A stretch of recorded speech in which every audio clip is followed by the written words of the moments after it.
പർവ്വതങ്ങൾ മാറിപ്പോകും, കുന്നുകൾ നീങ്ങിപ്പോകും, എങ്കിലും എന്റെ ദയ നിന്നെ വിട്ടുമാറുകയില്ല. യെശയ്യാ പ്രവചനം 54 അധ്യായം 10 വചനം. ദൈവം പറയുന്ന ഒരു വലിയ ദൂതാണ്. പർവ്വതങ്ങൾ മാറിപ്പോകും, സംഭവിക്കാൻ സാധ്യതയില്ലാത്ത കാര്യമാണ്. പക്ഷേ ദൈവം പറയാണ്, ഒരു പക്ഷേ പർവ്വതങ്ങൾ മാറിപ്പോകും, കുന്നുകൾ നീങ്ങിപ്പോകും, സംഭവ്യമല്ല. ഒരു പക്ഷേ അങ്ങനെ നീങ്ങിപ്പോയി എന്നിരിക്കട്ടെ, പക്ഷേ എന്റെ ദയ നിന്നെ വിട്ടുമാറുകയില്ല. ദൈവത്തിന്റെ ദയ നമ്മൾ വ്യാപരിക്കുമ്പോഴാണ് അതിൻ്റെ അർത്ഥം നമ്മൾ മനസ്സിലാക്കുന്നത്. ദൈവത്തിന്റെ വലിയ ദൂതൻ അതുതന്നെയാണ്. ആരെല്ലാം നിന്നെ തള്ളിയാലും, ആരെല്ലാം നിന്നെ ഉപേക്ഷിച്ചാലും എന്റെ ദയ നിന്നെ വിട്ടുമാറുകയില്ല.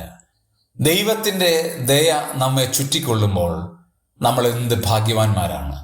നിന്റെ ദയ ജീവനേക്കാൾ നല്ലതാണ്. ദൈവത്തിന്റെ ദയയാൽ അവൻ നമ്മെ നടത്തും. കൃപയും കരുണയും ദീർഘക്ഷമയും മഹാദയയും നിറഞ്ഞ ഒരു ദൈവത്തിന്റെ വാഗ്ദത്തം, എന്റെ ദയ നിന്നെ വിട്ടുമാറുകയില്ല എന്ന് പറയുന്നത് എത്ര ആശ്വാസദായകമായ കാര്യമാണ്. ആ വിട്ടുമാറാത്ത ദയയിൽ നമുക്ക് ശരണം പ്രാപിക്കാം.